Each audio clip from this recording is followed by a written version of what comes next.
সুপ্রিয় শিক্ষার্থীবৃন্দ, আসসালামু আলাইকুম সবাইকে। প্রতিদিনের মতো আজকেও আমি তোমাদের সামনে হাজির হলাম। আজকে তোমাদের জন্য ট্যাক্সেশন ইন বাংলাদেশ যে সাবজেক্ট আছে সেখান থেকে ভাড়া খাতে আয়ের একটা বেসিক ক্লাস নিয়ে হাজির হলাম। বেসিক ক্লাসটা সলভ করার আগে বা বেসিক ক্লাসটা বোঝার আগে আমরা দেখব আজকের এই ক্লাসটি যাদের জন্য তোমরা যারা বিবিএ সেকেন্ড ইয়ার আছো অ্যাকাউন্টিং ডিপার্টমেন্টে, থার্ড ইয়ারে ম্যানেজমেন্ট এবং মার্কেটিং ডিপার্টমেন্টে, ফোর্থ ইয়ারে ফাইন্যান্স ডিপার্টমেন্টে এবং BBS first course degree second ইয়ারে ট্যাক্সেশন বাংলাদেশ সাবজেক্টে ভাড়া খাতে আয় চ্যাপ্টারটা খুব ইম্পর্ট্যান্ট।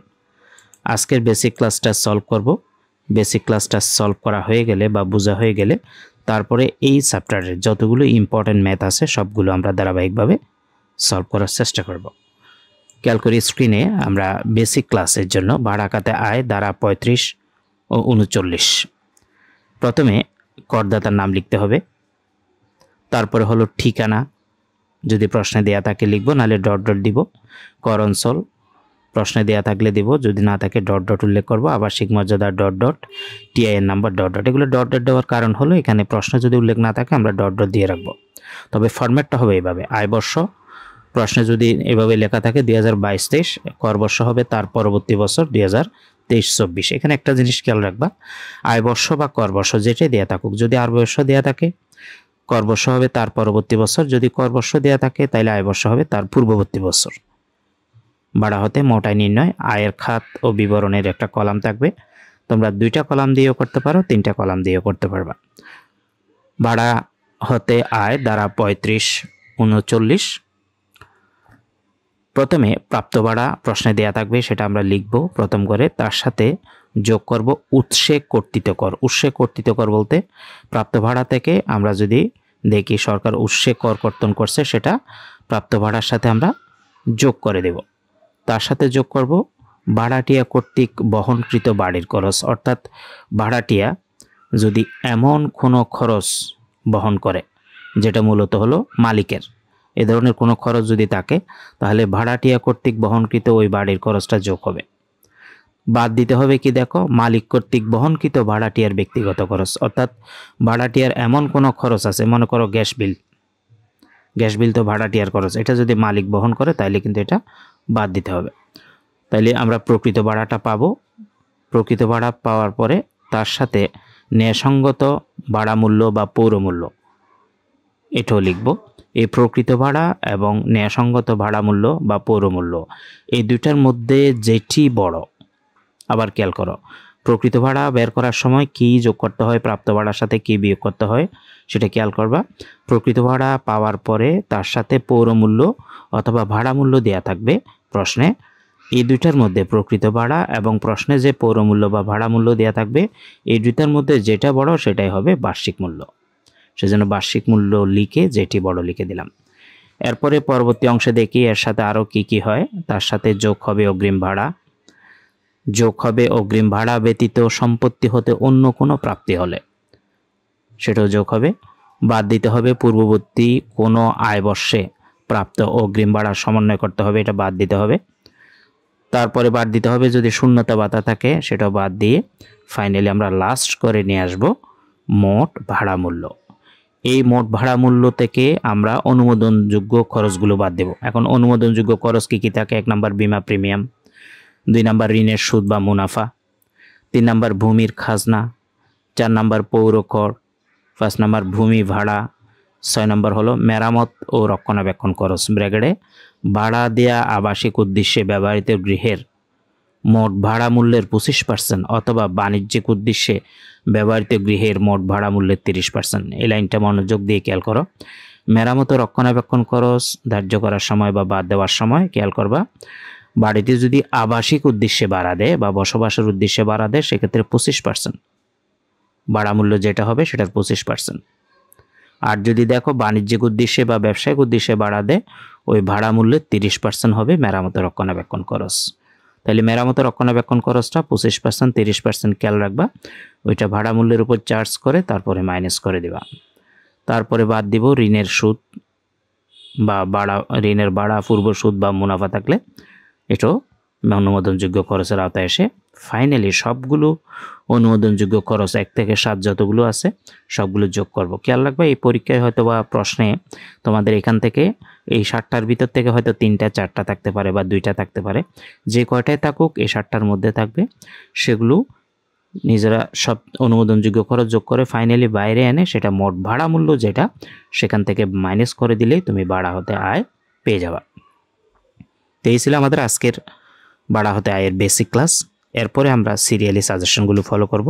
আমাদের বেসিক ক্লাসটা ভালো লেগে থাকলে লাইক কমেন্ট শেয়ার করে রাখো, এবং যদি কোর্সে ভর্তি হতে আমাদের পেইড কোর্স চালু আছে তাহলে আমাদের কন্ট্যাক্ট নাম্বারে যোগাযোগ করো। খেয়াল করে স্ক্রিনে আমরা সাজেশন 1-এর যে প্রশ্ন সেই প্রশ্নটা নিয়ে আসলাম।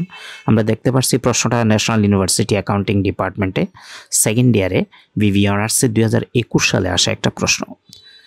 প্রশ্নটা দিকে খেয়াল করি সবাই। জনাব জাহাঙ্গীর আলমের একটি বাড়ি আছে, বাড়িটির অর্ধেক বার্ষিক 1,80,000 টাকা ভাড়ায় দিয়েছেন, বাকি অর্ধেক তিনি নিজে বসবাস করেন। বাড়িটির পৌর মূল্য 2,40,000 টাকা। বাড়ি সংক্রান্ত খরচাবলী নিম্নরূপ।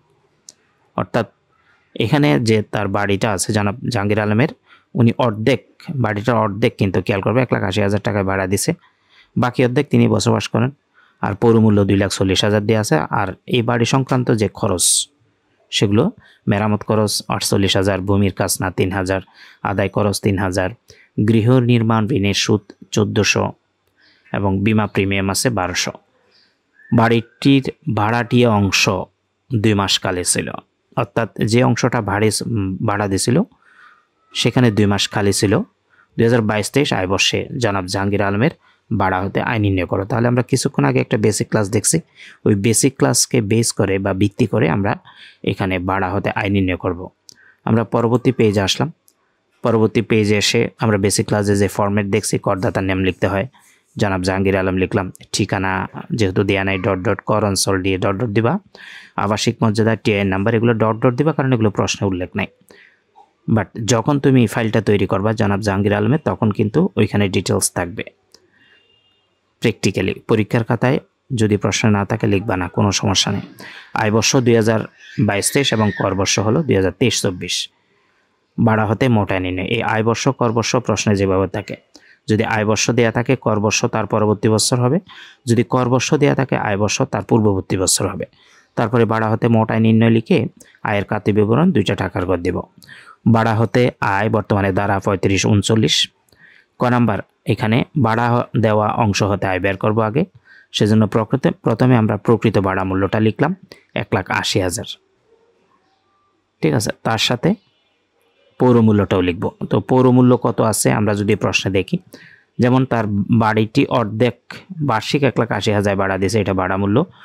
পৌর মূল্য ছিল 2,40,000 পুরো বাড়িটার, তাহলে ইনি অর্ধেক ভাড়া দিছে, বাকি অর্ধেক আছে।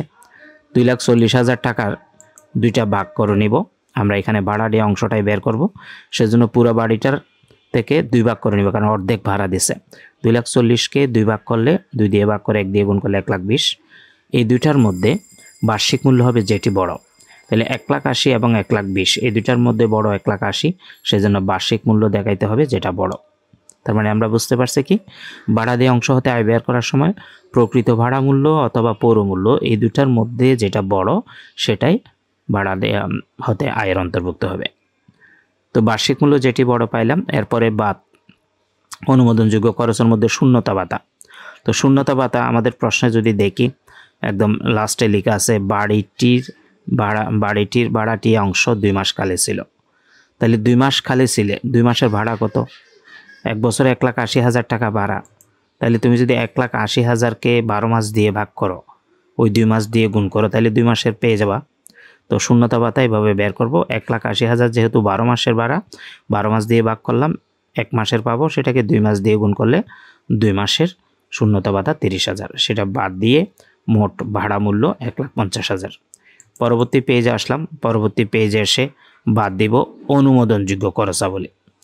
অনুমোদনযোগ্য খরচাবলীর মধ্যে আমরা শিখছিলাম কি, মেরামত রক্ষণাবেক্ষণ খরচ যদি আবাসিক উদ্দেশ্যে ভাড়া দেয় 25%, তাহলে এটা আবাসিক উদ্দেশ্যে ভাড়া দিছে, সেজন্য আমরা প্রশ্ন থেকে দেখতেছি বাড়িটির অর্ধেক বার্ষিক 1,80,000 টাকা ভাড়া দিয়েছে।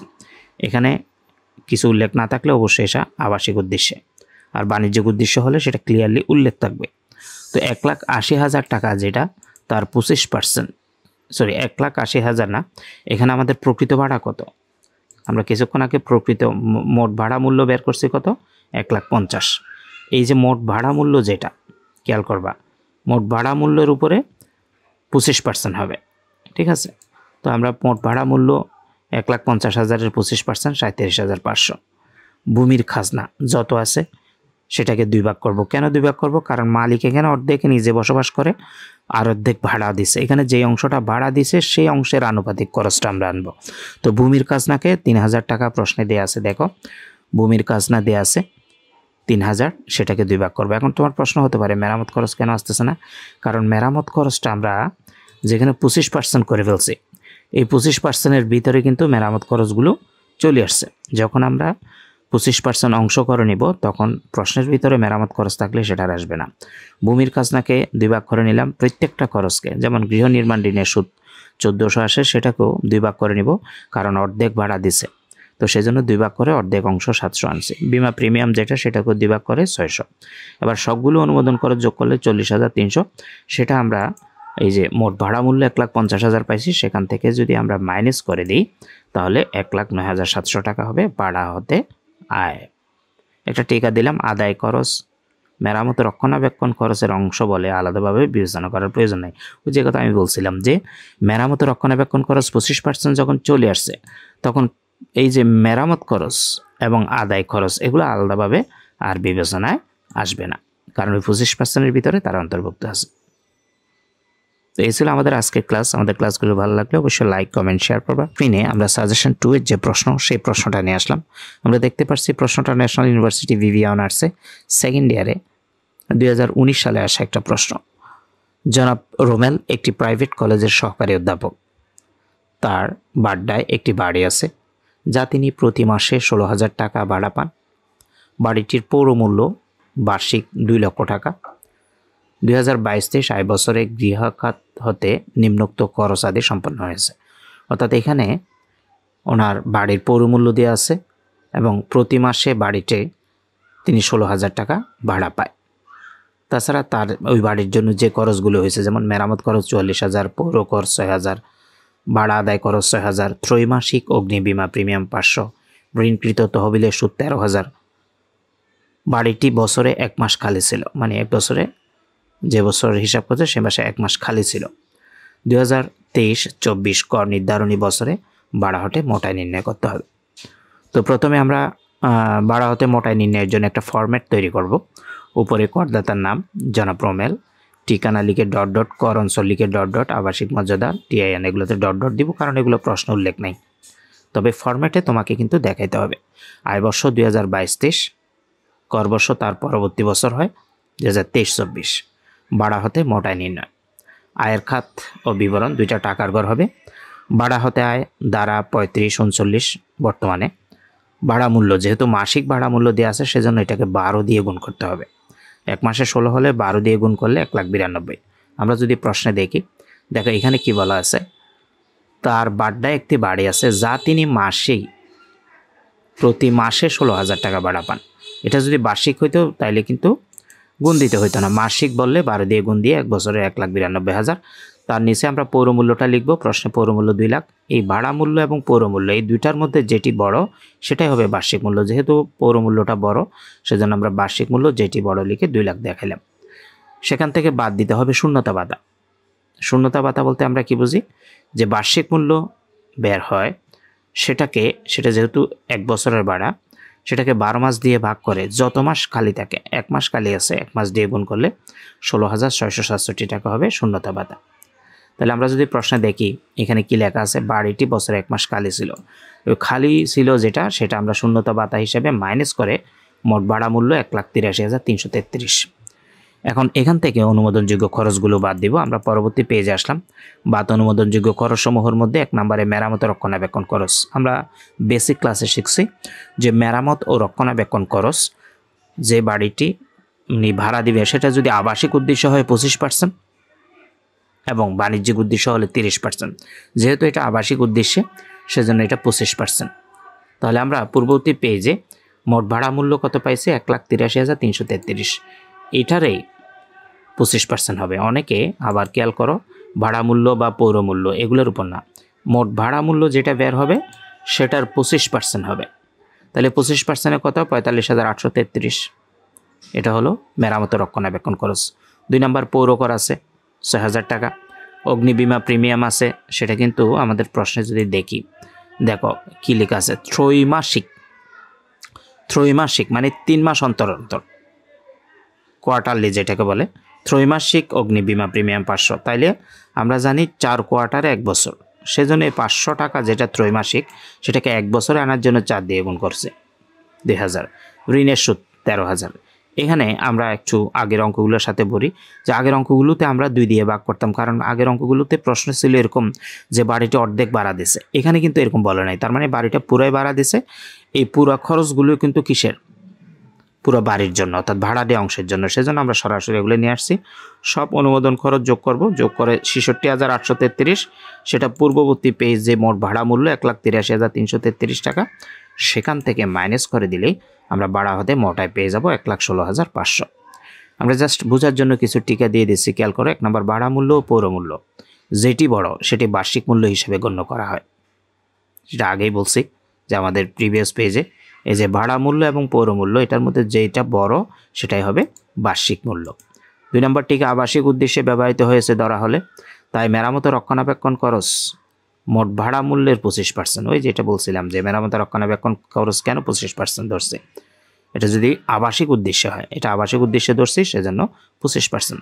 মেরামত খরচ, আদায় খরচ মেরামত রক্ষণাবেক্ষণ খরচের অন্তর্ভুক্ত, অর্থাৎ প্রশ্নে আলাদাভাবে মেরামত খরচ ও আদায় খরচ যেটা আছে, যেমন এই মেরামত খরচ, ঠিক আছে, এরপর আদায় খরচ, এগুলো আলাদাভাবে দেখানোর প্রয়োজন নেই, কারণ এগুলো 25%-এর ভিতরে চলে আসছে। এই ছিল আমাদের আজকের ক্লাস। আমাদের ক্লাসগুলো ভালো লাগলে আমাদের কোর্সে তোমরা যুক্ত হতে পারো আমাদের দেওয়া নাম্বারে হোয়াটসঅ্যাপে মেসেজ দিলে সাথে সাথে তোমরা রিপ্লাই পাবা। সবার প্রতি শুভকামনা রইল। আসসালামু আলাইকুম ওয়া রাহমাতুল্লাহি ওয়া বারাকাতুহু।